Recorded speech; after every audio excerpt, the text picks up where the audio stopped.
তামিম ইকবাল হতে যাচ্ছেন বিসিবির সভাপতি, কিন্তু প্রশ্ন উঠেছে সাকিব আল আহসান কি জাতীয় দলে ফিরতে পারবেন? এই প্রসঙ্গে মুখ খুললেন তামিম, জানিয়ে দিলেন শেষ সিদ্ধান্ত কার।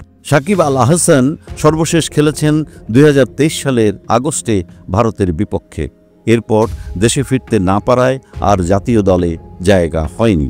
রাজনৈতিক পরিস্থিতির কারণে সাদা পোশাকের বিদায়ও হয়নি তার। তামিম বলেন, সে যদি ফিট থাকে, অনুশীলন করতে পারে আর নির্বাচকরা উপযুক্ত মনে করেন, অবশ্যই সে জাতীয় দলে ফিরতে পারবে। সে তো বাংলাদেশেরই ক্রিকেটার।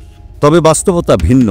আওয়ামী লীগ সরকারের পতনের পর সাকিবের বিরুদ্ধে দেশের আদালতে একাধিক মামলা হয়েছে, যার মধ্যে রয়েছে হত্যা মামলাও।